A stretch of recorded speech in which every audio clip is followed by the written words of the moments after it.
और वोट के बदले नोट पर सुप्रीम कोर्ट का बड़ा फैसला आया है। इलेक्शन धमाका में इस वक्त की बड़ी खबर, हम पुराने फैसले से सहमत नहीं, सीजेआई की तरफ से।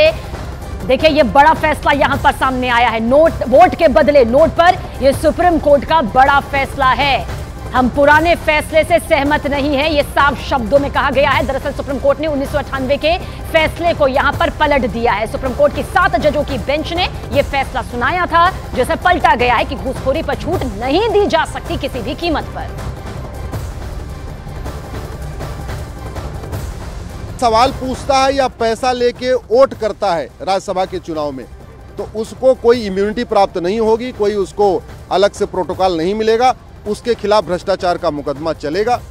माननीय सुप्रीम कोर्ट ने कहा है कि ये पैसा लेके वोट करना और पैसा लेके सवाल पूछना, ये पार्लियामेंट्री डेमोक्रेसी के लिए जहर के समान है, ये पार्लियामेंट्री डेमोक्रेसी के लिए कैंसर है, इसलिए इसको रोकना बहुत ज़रूरी है।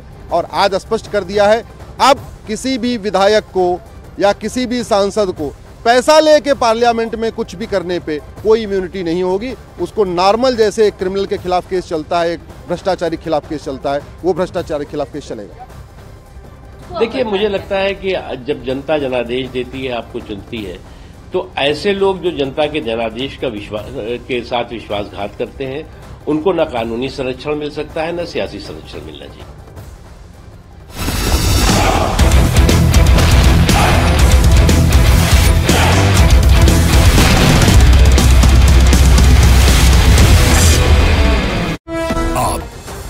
ये पॉलिटिकल भाषा हो सकता है क्या? ये व्यक्ति देश के प्रधानमंत्री जो सनातन का गौरव है, अपने देश में नहीं दूसरे देश में, अरब कंट्री में भी सनातन को गौरव बढ़ाए, उसके बारे में ये सर्टिफिकेट देंगे। लालू यादव जी को लगता बीमारी के साथ साथ आंख में मोतियाबिंद भी हो गया है, दिखाई कम देता है। अरे मंच पे राहुल गांधी बैठे हुए थे, नहीं दिखे? पारसी पिता ईसाई माता के पुत्र हिंदू नहीं है, राहुल गांधी दिखे नहीं है, पीएम मोदी दिख गए, जिसने 18 वर्ष 19 वर्ष की उम्र में संन्यास ले लिया था, परिवार का त्याग कर दिया था, सारे रिश्तों का त्याग कर दिया था।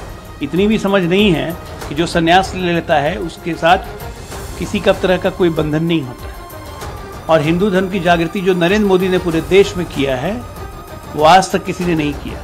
उनकी भाषा माननीय लालू प्रसाद जी आपको शोभा नहीं देता है। जीवन के अंतिम चरण में आप हैं, इस ढंग की भाषा और व्यक्तिगत टिप्पणी आप जिस ढंग से कर रहे थे प्रधानमंत्री पर, राज्य के मुख्यमंत्री पर, यह निश्चित रूप से यह बताता है कि आपके पास भाषागत समृद्ध परंपरा नहीं है।